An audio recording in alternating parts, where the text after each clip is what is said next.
Hello, fans, and welcome. It's finally here, the inaugural season for the Utah Hockey Club, and the Two Line Pass podcast will be there with you for every game. I'm Randon, and alongside my co-hosts, Dustin and Ryan, we will bring you inside the team, giving you the latest news, highlights, and an in-depth analysis on everything about the Utah Hockey Club. Welcome to another episode of the Two Line Pass.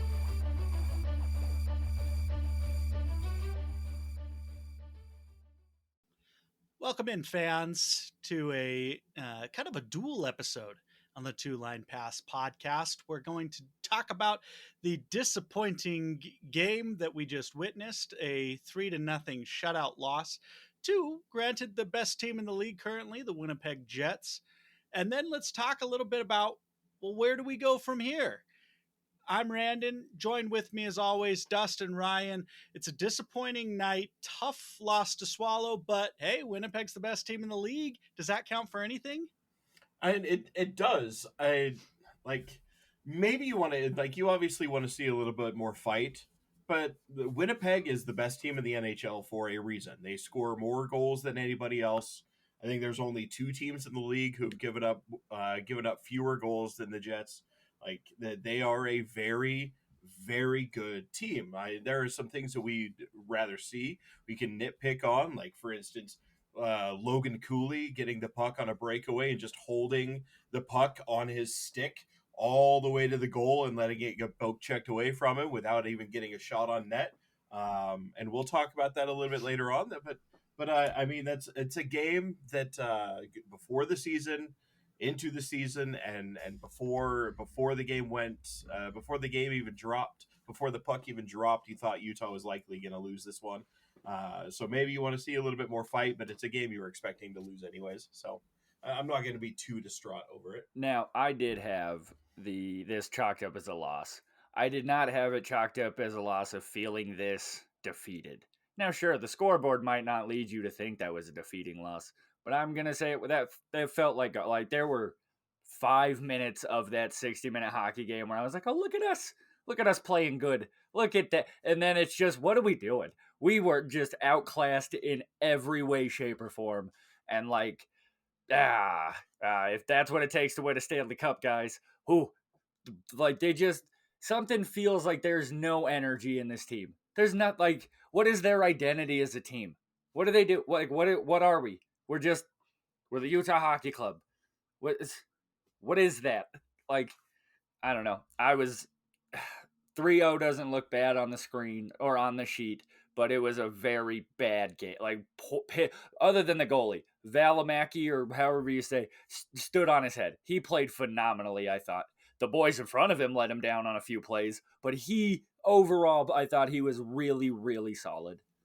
Absolutely. Vejmelka got hung out to dry. We talked about Connor Ingram getting hung out to dry too by this team and getting shut out on the other side by one of the best goalies in the league. He's certainly one of the best goalies in the West, and Connor Hellebuyck. And the Jets are going to just play him into the ground, and he's going to keep winning them games. And he gets the shutout tonight. But like you said, Dustin, it was disappointing, and to see us, I feel like we didn't even try to get shots on him. Again, getting outshot horribly. You looked at going into the third period. 6 shots in the first, 8 shots in the second, which 2 of them were by Clayton Keller on basically the same shot in 1 second. And so it's really it's disappointing to see that, because we're getting outshot 12-10 in that same span in the first and second period by Winnipeg. And this is the same story over and over. And Ryan, you mentioned, what is the identity of this team? We came into the season thinking that our speed was going to really be able to compete with the elite speed teams in the league, and we seem incapable of finding a way to use that speed. We're not a dump and chase team. We do this offensive strategy where we do these long stretch passes, and it's almost like you try to chip it into the offensive zone of the blue line, but that requires that you have a trailing guy that's going to come in and pick up the puck. Otherwise, you just kind of turn the puck over. I haven't really seen a consistent speed through the neutral zone, bringing the puck cleanly into the offensive end. We just seem to struggle with that. And then if by some miracle we get it into the offensive end, we pass it around, and I'm not even being the hey shoot it guy. I'm simply saying we don't shoot the puck. We pass up chances. Dylan Guenther passed up shots twice. Dylan, you are not a playmaker. You are a goal scorer. You are not on the ice to get assists. You are on the ice to put the puck in the back of the net.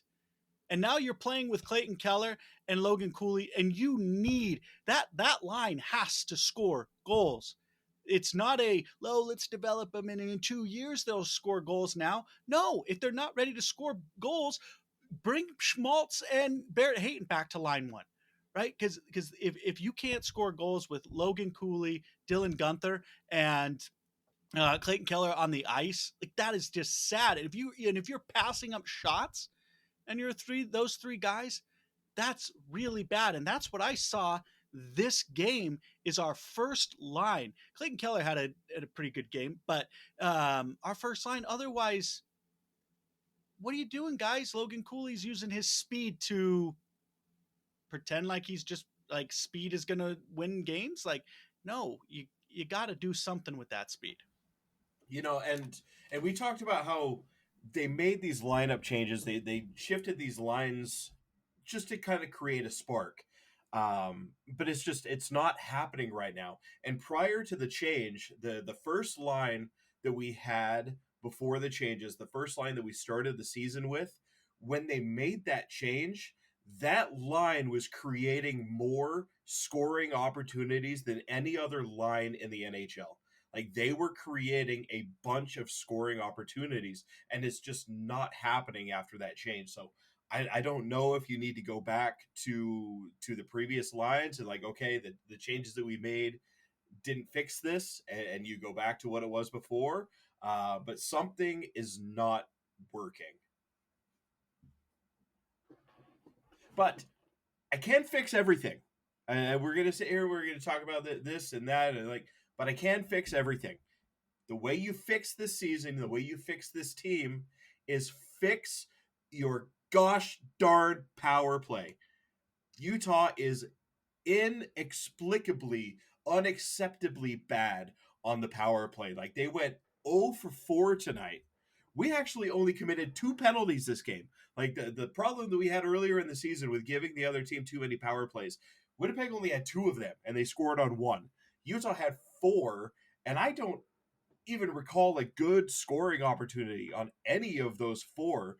And in one of them, I believe it was their third one, we were a full minute into a 2-minute power play, and we hadn't even set up shop in the offensive zone. Like Utah is too good and too gifted offensively to be this bad on the power play. And I don't know how you fix it, but fix it and you fix the team. So I've solved the season. Now Bear just has to figure out how to fix the power play. I have 2 suggestions for that as well. Number 1, for the power play, Sergachev, shoot the fucking puck from the point, my guy. Just do it. Just bomb it in there, buddy. If you hit somebody, you hit somebody. But if you don't, maybe it goes in, maybe it gets just fucking somebody do it. Like somebody shoot it from the point on the power play. Keller, anybody, please. I'm begging you. And then the other thing, one of you just take over. Just stop trying to be the guy who's passing. Stop trying to be like, oh, I'm going to set up this dude with a play. Just one of you fucking just be like, nope, I'm going to do this. I'm going to take over the game. I'm going to start scoring goals, and I'm going to be a bull in a one. I know you guys are small, but use that speed. Be the Patrick Kane one of you can be, please, or something. That's all we're asking. But you all they don't have heart, or they're not. I don't know. It feels like as soon as they go down by a goal or they're like no longer winning, all of it just goes, oh, and they just turn into Eeyore and they're like, nobody cares. And they give up.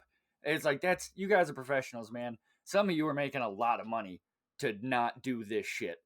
And like, Brandon, what were you saying earlier today? After the 3-0 start, we're 2-5-3, something like that. What are we doing? 2-5-2 since the 3-0 start. 2-5-2. What is that, guys? Come on. And like the most disappointing loss was to San Jose, but that's a whole nother. Played a great game against Vegas. What the heck? We can't seem to string together 2 good games and just keep momentum rolling, and once momentum's down, it's down. And I don't know. A little disappointed, I guess you could say. There's my rant. I think when you look at when we pulled Vamelka, right? And we put the extra skater on. I didn't even realize that he had pulled, the goalie had been pulled. Sergachev certainly didn't realize that the goalie had been pulled. I don't even think Nino Niederreiter, as he's shooting into an empty net, actually realized that the goalie was pulled. I think he actually stopped and thought, like, wait a minute, where did this goalie just turn invisible? He's there. Do I really have an empty net? Because it was so abysmally bad that just showed a complete lack of awareness, and kind of, in my opinion, is the writ large of your point that this team kind of just gets down on itself, and the fight to claw back into games. We've seen them lose with leads multiple times, but we haven't seen as consistent of a fight to get back into games that seem lost. That I have not seen a big comeback yet. And until I do, I will question the fight in this team. That are they only a can win by when they're ahead type team? We'll see. But I do want to make one point too. That they are leaving Vamelka out to dry. Vamelka has started 3 games. Does anybody want to take a guess in those 3 games how many goals Utah has scored in those 3 games? 1. Two. Dustin is correct. 1 goal in all 3 of the starts for Vamelka. And it came with like 2 minutes left, not even that, against Colorado. Otherwise, Vamelka would have his offense, the 3 games he started, should have been shut out all 3 games. Like is it something? Does the team have something against the Czech Republic? Like, do they just dislike this guy? Like, is he just getting unlucky against the teams he played? New Jersey, Colorado, and Winnipeg? Like, is that just sheer unluck that he happens to play those teams? Like, they're defensive powerhouses? Or does the team just seem incapable of playing when Vamelka's in net? And I would say that it would be different if they've shown that they are exceedingly great with Connor Ingram in net, which they aren't necessarily in terms of their defensive prowess. Like, we've gone on long enough about Ingram's lack of stats other than the wins. And I guess at the end of the day, the wins is all that matters. But those look few and far between right now. Though this is a team that's searching for answers, and I don't know how long I can say, well, it's early in the season. It's early in the season. It's early in the season. That excuse is not going to play once we get to game 30 and 40. After that, we're no longer early in the season. That's just I almost don't want to get there. I want to chase that high. Where's the dragon? I want to chase the dragon of the first 3 games. Bring it back, please. So I've noticed that it's not always every single player on the team gives up. Every night that you can point to 1 to 3 guys who are like, they tried, they did their absolute goddamn best tonight. Tonight it was Ian Cole. Ian Cole played his heart out. Alex Kerfoot didn't really play his heart out, but hey, Cole made up for it. Mata, been the best defenseman we've had since we acquired him. Like, I don't know if running the 7 defensemen is necessarily working if the offense, that the 11 forwards you have, won't score fucking goals. Like, cool, we're running 7 defensemen, but the 11 dudes are just like, no. But even then, you put in the 12th one and it's O'Brien, and I could probably get, no, I can't. I suck, but you get what I mean. You guys get what I mean. He's not great at offense, but the fights don't seem to energize the team. McBain, or I say Jack McBain can throw him if he wanted to, but nobody, like, to just somebody do something. Like, I just want to poke him with a stick and be just all of them, be like, somebody do something. One of yous do somethings. Yeah, I think it's so weird not having O'Brien in the lineup, because you would at this point. Okay, you guys are so far down. Like, I get it. Fights. The NHL doesn't want fights in the league. And Utah doesn't want to be a club that just drops the gloves like they have been in the past. I get that. But that's something that energizes the team, or at least it should. Maybe this team doesn't like it. They're just like, ooh, violence. We don't even like hits. Why would we like punches? Like, These damn Gen Z kids. are we a soft team? People are asking, are we soft? Actually, did we out hit Winnipeg? No, we got close though. We only got out hit It was very 24 to close. 19. Only out hit 24 to 19, but um yeah, we're not a physical team, and we seem incapable of being able to capitalize on our speed. And I want to piggyback on Dustin, your point about how bad the power play has been. We've talked a lot about our penalty kill being a like a roller coaster of this. It's a bright spot, it's a low spot. It's a bright spot, it's a low spot. This time, obviously, Winnipeg's the best penalty power, the power play best in the league at over 45% now. But I want to highlight one stat that I think is telling, that's kind of our special teams in a nutshell, and that's the net penalties. We have this is before this game, which will actually now slightly shift the narrative, but we're at -10 in terms of we've had 10 more penalties than we have power play opportunities. Only going into tonight's game, only one team had it worse than us. And that is, as we've talked about, one of the worst teams in the league, the San Jose Sharks. So special teams has really been a concern. And when we do find the opportunity where we double them up in the power play department, you've got to convert at least one of them. Like you said, Dustin, we are way too talented to continually miss those opportunities.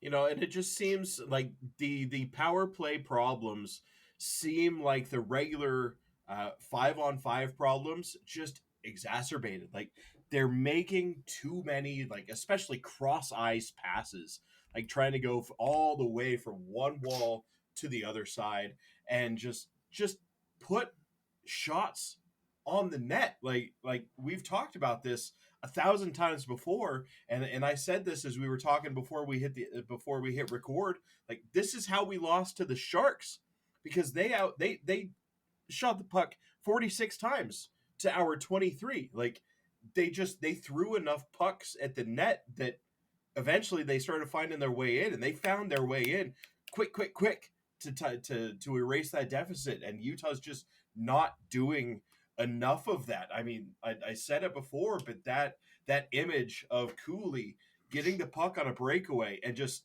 gliding toward the net and not getting anything off is a perfect example of what the problem has been this season. Just it seems so simple and easy that I don't understand how they're not able to correct it. But just put the puck on net. Like, I don't know, just make them binge watch that scene from the Mighty Ducks over and over and over again, where you're just putting trash in the back of the net. Just make them watch that over and over until it drills into their head. Just put the puck there on net and good things are going to happen. Just do it. I don't understand it. Maybe we aren't meant to understand these things. A lot of growing pains that the team has to go to. One bright spot, I will say, in this game, particularly against Winnipeg, I feel like our defensive effort is there, coming from a lackluster defensive effort, especially with the way we intercept passes and keeping our sticks on the ice to stop passing and shooting lanes. We're always doing well on, except for this game. I spoke too soon on this game. Block shots were way in favor of Winnipeg. But in terms of, like, you saw it, if you watched the game, you noticed a lot of the passes being disrupted through the slots. Like, this game could have gotten out of hand a lot more, but Utah did very well of keeping their sticks on the ice and disrupting those passing lanes. Still giving the puck over too many times, too many turnovers. That's got to be cleaned up. Obviously, I would even accept just a 50-50 split on those turnovers, but we continue to give the puck away way too often. And it's because, I will again say, I think we're doing one pass too many. We have one of the best face-offs in the league, and we are not putting pucks on net enough to get those frozen pucks and draws in the offensive zone. And that's a significant problem. Yeah, and we talked about that in the last episode. Like, you want frozen pucks because you're one of, if not the best team in the NHL at winning faceoffs. get it into your zone, freeze the puck, and get an offensive zone faceoff. Like, it's it's beneficial. It's good. Only good things. I shouldn't say only good things, but mostly good things are going to happen in that situation. I've noticed the last couple games, we have no puck possession time in the offense. None. If we don't get that, we're not doing anything. It's just we lose it at the blue line or we lose it in front of the net, and then it's instantly they're out dumping it in and they're already out and gone. We can't just play like that. And now I'm not necessarily one to always judge a coach, but like let's look at some facts here. It's been 3 years, Mr. Andre Tier, whatever your stupid name is. I'm sorry. I apologize. Don't hurt me. You're a scary human. But uh, maybe your system doesn't work. You know what I mean? Like the guy's got to be bought in. Maybe they're just not buying in anymore. You know what I mean? Like they're just, why is no one shooting the puck? There's got to be a reason. I don't know. To me, it seems like they're being told to pass it. You know what I mean? Set up the plays. Set plays, set play. Set plays don't work in hockey, man. This isn't basketball where you can just, run out there and be like, oh, we can run this little. Like, it doesn't work. Like, it's not going to work. It's not how it happens. Like, no, I just fire him. I'm over it. I'm calling it. I'm over it. Fire him. We're done. And I want to see this sorted out because I don't want to be having these types of podcasts like halfway through the season where we're debating like, okay, is it time to move on from Bear? Is it time to move on from Connor Ingram? Does this team need to find like a middling to lower team who has a better goalie that we need to make a move for? Like, I don't want to be doing podcasts at the trade deadline talking about the moves that this team needs to make and whether or not they're able to win this year. Like, I just want to win now, so let me enjoy it. Let's win now. I will say I got into a discussion with some Arizona fans about whether or not the window we talk about, like, right, windows of winning Stanley Cups, right? This team does not have a window to win a Stanley Cup, but we're talking about Clayton Keller's prime, right? That's the window that Utah needs to capitalize on, and it's now. And if Coach T goes again well out of the playoffs and even is, sub 80 points, or even if he, it's like 1 or 2 points per season improvement, like let's say he gets to 80 points, right? Just a couple more than the 77 last year. Like, is that good enough? No, I don't think so. The problem is I don't know where to go from there, but I do like, so hockey, I feel like is, coaches will get fired from one team for being awful, and then the next team they go to, they will just be miracle workers. Like the coaching carousel in Utah is very much alive and very much well, but you'll find that there's always a coach that you can kind of pick up that maybe he was crap, but Cassidy from Vegas is an excellent example. So Boston dumps Butch Cassidy, and then the very next season he gets picked up Las Vegas and wins the Stanley Cup. So there are coaches out there. So like, it's not like, I feel like there's other sports where you pick up a head coach and it's like, okay, this is the head coach of our rebuild. That's kind of what Bill Armstrong brought Coach Trigny in as. He's like, he's the coach of my rebuild. Well, the rebuild's over. So can he coach a non-rebuilding team? And that's the question that he needs to answer. And right now, the answer seems to be no, because the coach does have to step up and you have to overcome injuries, and the coaching staff has to you hear it all the time, next man up, next man up, next man up, right? It's on the coaching staff to get that next man up. And if they can't do that, then you have to go out and ask, well, who's out there that can get those guys up. But let's look ahead. We've got St. Louis, third of 4 road games coming up. St. Louis now, doom and gloom, guys. We're only 1 point back from that coveted wild card spot. A mere 13 games in, 1 point back from the wild card spot, right where we wanted to be. Right? If we, let's be honest, guys. If it's game 78 and we're talking about being 1 point back from a wild card spot, how happy are we right now? We're pretty ecstatic, right? Very. Yeah. It's a whole different. That's a No, whole different but game. we'll talk. Let's live the future now. The future is now, old man. 1 point out of the playoff spot. But so we get St. Louis. St. Louis is a team that is that team ahead of us. They have 14 points. We have 13 points. And so it's a division rival that we're going to see them multiple times this year. And at this point, I don't know what to expect from that game. I would have chalked it up at the beginning of this season as an easy win for Utah. I did not think St. Louis was going to be very good. And I would have said, yes, this is a team Utah should beat on paper. On the ice, though, I'm not so sure. Do you guys think we get the win against St. Louis on Thursday? I think we definitely need to win that game on Saturday to not have this road trip be a complete bust. You know what I mean? Like, and just not necessarily is it a big game where it's like, oh, our season's on the line. No, but morale is very, very getting short. And every loss at this point, it just gets lower. And there's a certain threshold that you guys could probably back up in sports where once you get low enough, you can't come back. The team just, you give up and you die. A lot like every Oakland Athletics season for the past 10 years. I'm sorry. I just had to. But we need to win. Is it a winnable game? Absolutely. That's a very winnable game against St. Louis. We're not a bad hockey team. We're not playing like a good hockey team, but we're not a bad hockey team. We just need to figure out how to play every first period we play in the second and in the third. Continue every first period we play through the whole game. We're going to win more than we lose, but we don't. We don't. We give up. And so, yeah, I think we can win that game, though.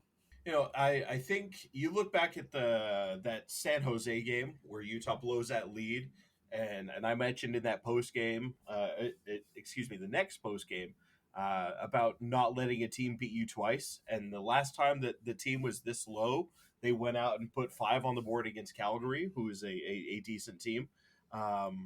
So I think they should be able to win that game. And you just look sort of at the rest of the November schedule and into December, there are a lot of places for this team to get wins and to score points. I mean, you've got St. Louis, it's a game you can win. Nashville is a game that you can win. Carolina and Vegas are going to be tough games. Washington, but you've already proven that you can beat Boston. You can beat Pittsburgh. You can beat Toronto. Edmonton doesn't look super great this year. Then you've got Vegas and Dallas, which is a horrible back-to-back. And then December 7th, you've got Toe is in the crease. And then Philly and Colorado and San Jose. Like, there's a bunch of winnable games coming up in the next month. So I think this team can turn it around as long as they keep their heads up. Was my toe is in the crease Buffalo? It was indeed. Okay. Sorry. I was like, I'm 99% sure that's what he meant, but I just gotta make sure.